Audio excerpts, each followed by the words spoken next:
Hello, Booktube. This is Aaron from Aaron Read a Book or Aaron Read a Book. Um, Doing Friday reads. I've made a series of bad decisions again, and I've accidentally bought loads of books. Basically, what happened is on the last day of September, I finished my Shorty September challenge. I completed all the prompts, which I think is the first time I've ever done that. And I had about 5 hours left of the day, and I thought I'll watch some Victober books and get in the mood for Victober. It backfired. It backfired because I was like, I want to read a Trollope, I want to read a Gaskell, I want to read maybe a George Eliot. So what I'll do is I'll go to the experts, and I started watching Katie from Books and Things videos and Kate Howe videos, ranking their favourite books by those authors. Then I started watching their videos, like ranking their favourite Victorian novels altogether. And I've I had eBay open on the other page. It was a bad mistake. Um, Also, the whole of Victober, I've been thinking I don't need to buy books for this because of Project Gutenberg. I can get them all on Project Gutenberg, and I do have loads of stuff off Project Gutenberg, but I still bought them. I'm an idiot. I like them. I like them. I like the I like the penguins. Let's go through what I bought anyway. So I think my main read for Victober as a big chunkster is going to be Wives and Daughters by Elizabeth Gaskell. I've heard great things about this book, apart from Kelly from Books I'm Not Reading hates it, and everyone else loves it. I My first Gaskell reading was her Gothic Tales, and I didn't really like it. And I was like, oh, I don't, maybe Gaskell's not for me. Uh, but then I read North and South and Cranford last year, and I loved them both. They're both amazing reads. So this is kind of completing the Holy Trinity. It's not actually as big as I thought it was going to be, although the pages are quite big. It's bigger than most Penguin classics. Um, yeah, I know that the last few pages of this are missing, because she died before she finished it. But everyone says that that's not a problem, and it's just a great book. Um, and I think that's Kate Howe's favourite book ever, maybe, I think, or one of them. Uh, I've got another list of Gaskell as well. I got Mary Barton as a kind of shorter one, although it's still pretty chunky. Because I've heard good things about Mary Barton. It's set in Manchester as well. Yeah, it's sort of one of her worker novels, like North and South. So sounds interesting. There's a murder as well. There's a murder mystery in this one, so that sounds very interesting. Let me know if you've read and enjoyed Mary Barton. So they're my Gaskells. What did I get next? I got an author that I've only read one book of, and it was a long time ago, and that is Thomas Hardy. And the only book I've read by him is Jude the Obscure, which I remember liking, but it being kind of long and difficult and sad. But I read it in my sort of pretentious teenager years, so I can't really remember a great deal about it. And I don't trust teenage me, because I was an idiot. So I want to read him again, but this one sounds really interesting to me. I had no plans of buying Thomas Hardy, but then I heard Kate Howe talking about the plot, and it sounds really interesting in that it's about a woman who takes over a farm, and I love farming things. I love Stardew Valley and things like that. So um, it'll be interesting. It sounds interesting, and I remember his writing being very good. So there's a Thomas Hardy thrown in the mix. This one I thought I already owned, and it's possible it is lying around somewhere, but I couldn't find it anywhere, so I bought it anyway. And that's Agnes Grey by Anne Bronte. Uh, Loved Tenant of Wildfell Hall last year, so keen to sort of dig more into Anne. Seems to be the sister that has the best taste in men. All the other sisters had terrible men in their novels, and she had a good one. And Agnes Gray's a very short little one. Like even the words are quite big, and this is a really nice sort of unread copy. So this could be a kind of short one to fit in somewhere. What next? Now we're on to the not so short ones. Your friend and mine, George Eliot. So I've got Adam Bede because Adam Bede seems to. I watched lots of people's favourite George Eliot rankings, and it this one seems to go up and down for people. The only other one I have that apart from Middlemarch, which was one of my favourite books that I read last year. Well, it was number two, and only beaten by The Light Years. But yeah, I watched loads of different people doing their rankings of George Eliot, and this one moves up and down. The only other one I have is Silas Marner, and almost everyone has Silas Marner as the bottom one or one of the bottom ones, just because it's very short and maybe you don't get enough time to dig into the character, which George Eliot does so well. Adam Bede seems to be quite yeah, a divisive one, but most people seem to love it. Um, so, and I've got a nice Oxford World Classics edition. I like Oxford World Classics. And then we've got the even bigger Daniel Deronda, which is a lot of people's favourite or second favourite. And again, Kate Howe sold me on this one. She's a big fan of Daniel Deronda. But this is a big chunky boy, and it's small writing as well. But yeah, the two male named novels. A lot of her books seem to have male names, and apparently she wasn't very nice to men as well in her books. But yeah, I feel like I've kind of made a mistake in starting with Middlemarch because it's a lot of people think it's the pinnacle, and I think Kate Howe says sometimes she says she prefers Daniel Deronda, or she puts some kind of equal but thinks Middlemarch has better books. So I've got this to look forward to as well. But yeah, I think Middlemarch is the best Victorian book I've ever read. So it's going to be hard to live up to. And then the other two books I got were just not to do with Victober. I bought these because I've run out of Barbara Pimm's to read. So I bought Less Than Angels and A Glass of Blessings in these kind of cartoony modern. Who is the publisher? VMC. Vintage Modern Classics. Oh, Virago Modern Classics. Yeah, these are nice little editions of Pym. So yeah, that's sort of 8 books I've accidentally bought 2 weeks after I've done a book haul, or 1 week after I've done a book haul. But never mind. Let's go through. Let's go through the last sort of bits I read for Short September, because I actually finished a challenge. I did it. I did it all. I did the bonus prompt as well, and I was sort of panicking at the end because I had 4 books to read in the last 2 days, but I was halfway through 2 of them, and one of them was poetry, so it doesn't. I knew I could polish that off quickly, and I decided to change some of the books in my thing. So I read James and the Giant Peach on audiobook, read by James Acaster. I won't say a great deal about this, but I wanted to read a Roald Dahl because I'd loved the 2 autobiographies he'd written, and apart from the Fantastic Mr. Fox audiobook, which we had at school, and I don't know if I ever listened all the way through, I've never actually read a Roald Dahl fiction book, so I wanted to give that a listen. And yeah, it's about a giant peach. I really enjoyed it. It's very weird, and I found it very on brand for James Acaster, who's I don't if you might not know him. He's a British comedian, but he's kind of quite wacky, and it was almost as if he had written the book. It so fit into his personality.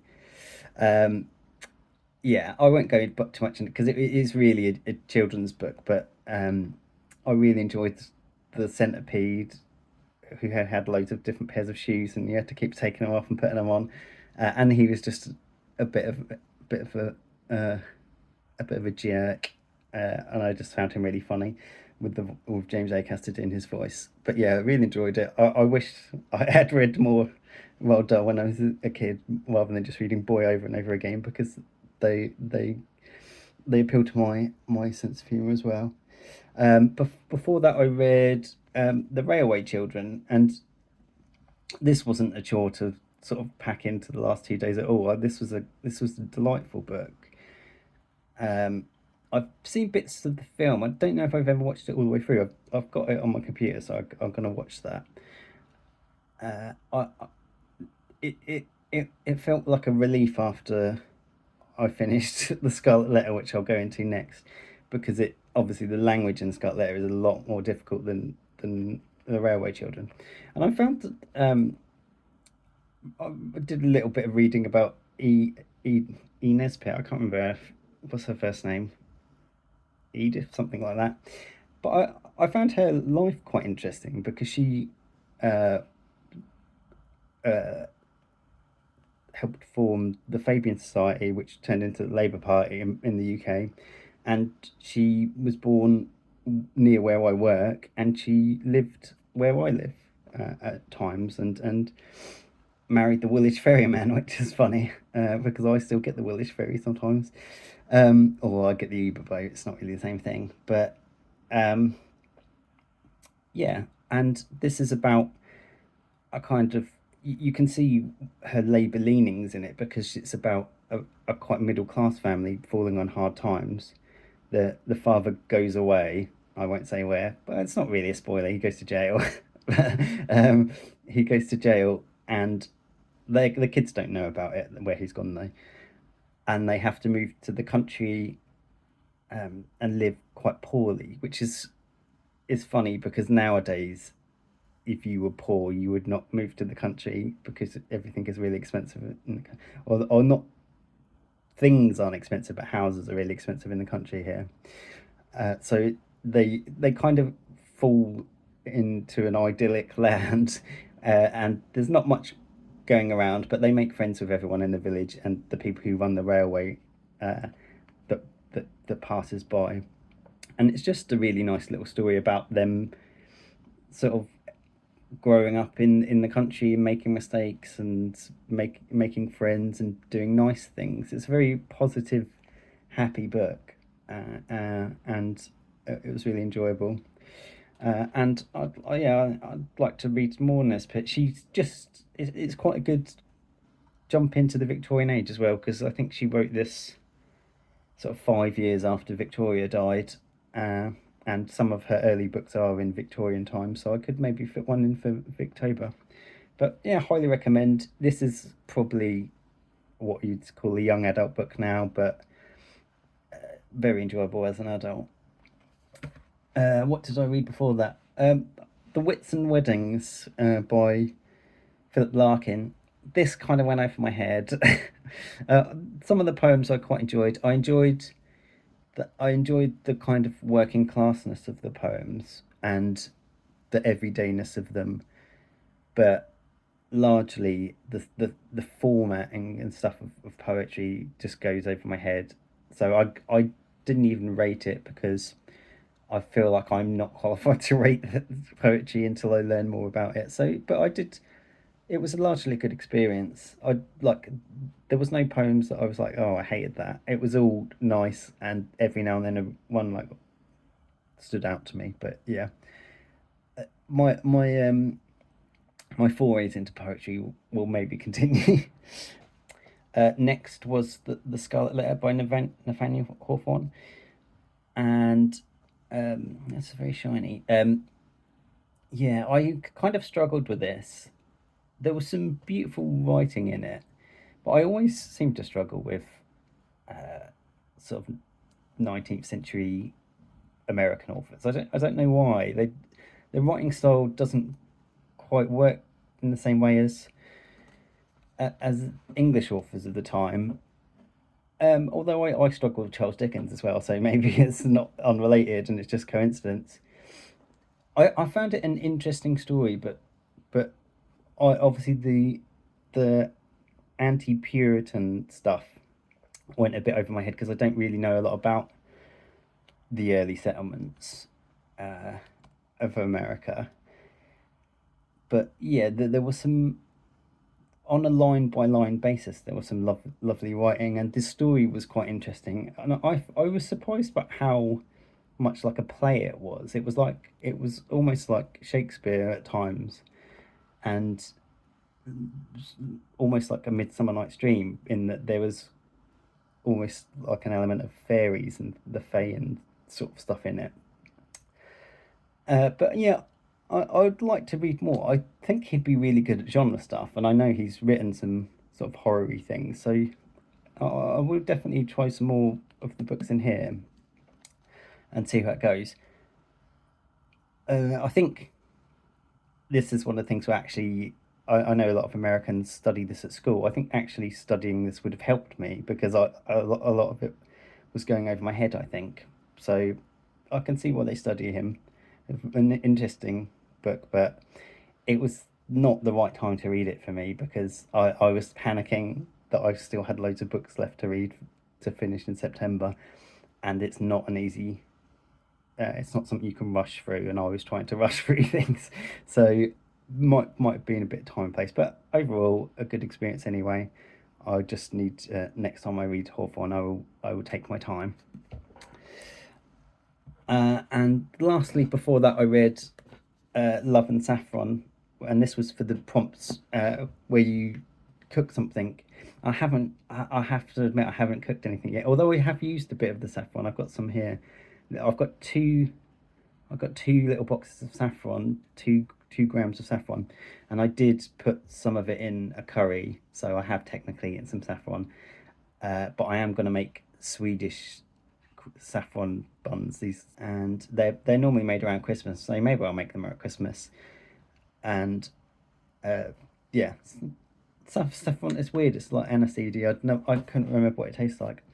But this book was interesting. It was very foodie, and I thought at first that it was going to be too foodie for me. And I'm a bit of a foodie, but I'm not um, a massive foodie. I did work in kitchens doing various jobs for like 5 years, so I have made a lot of food in my time. But yeah, it's about a young woman writing to a much older woman who has a column in a magazine, or yeah, magazine, and giving her a recipe and sending her some saffron, and they become friends. They become friends. It's a epistolary book. They write to each other, and the young girl eventually starts her own magazine column as well, a food one. So at first they're mostly talking about food, but they just learn a lot about each other's lives, and eventually they do meet at one point as well. And it's just a nice book. It's set in the 60s at the beginning as well. So what really interests me about the setting, and I think it was a good decision, is that how few ethnic foods there are in America at the time. So people, so for example, one of them lives in California, and the other one lives somewhere else. I can't remember where. But she basically had never had any Mexican food. The one that doesn't live in California, and it's quite extraordinary to think that. And also they were experimenting with like French cooking and Italian and things that they've never had before. And it's just mad to think that now we live in a great a great time for food. Um, but yeah, it was very sweet and a lovely sort of friendship book. Um, and it did have some very emotional moments. And first, when I first started, I didn't think I was going to like it that much, and then I ended up really liking it. And it's a very short and easy read as well if you like books about food and friendships. So that was very good, and it was recommended to me by Reed Becker. So thanks, Becca. What am I reading now? I'm reading. I'm diving deep into Victober. I was trying to find a reasonably short book to start with because I'm reading The Doctor's Wife, Mary Elizabeth Braddon, with the group. Although I am a day behind, so I'm going to catch up today. And that started very well. Very easy to read.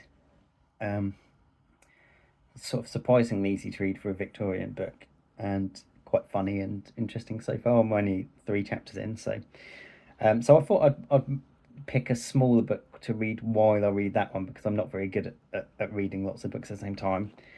And I went for a Trollope, which is stupid because a lot of his books are small, but I went for the Claverings, which is at least, it's only 500 pages, which is good going for Trollope.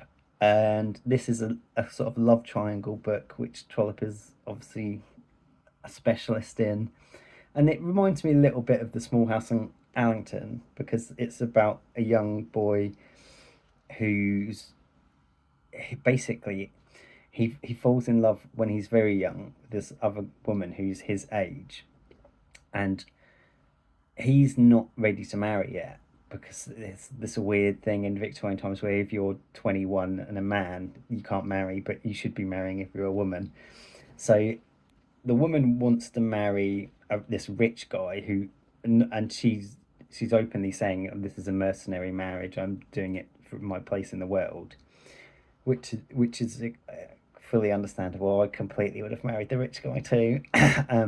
But he obviously doesn't understand it, and he wants to sort of work as an architect or engineer or something, train as an engineer and go into the world, make some money, and then they can marry. But she's like, no, I'm marrying this guy. Uh, so he goes off into the world, trains as an engineer, and meets the person who's trained as him daughter, and she's a very different character to the woman who marries the rich guy.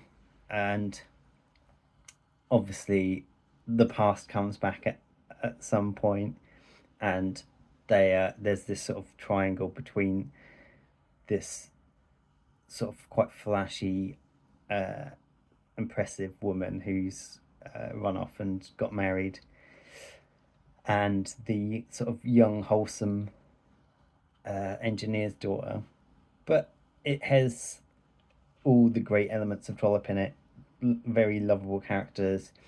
The main character reminds me a bit of Johnny Ames from The Small House in Allington, because Johnny Ames has that same thing where you're like, you love him, but he's an idiot sometimes. You're like, oh, don't do that, Johnny. But so he's got that element to it. But I'm not very far in yet. I'm really enjoying it, and just you just fall back into Trollope's writing. It's so feels so comforting to me, and the weather's been awful here, and you're just sitting inside listening to the rain, having a cup of tea, reading Trollope. It's great. Yeah, so they're the two things that I'm reading at the moment, and then I will eventually move on to Wives and Daughters when I'm finished.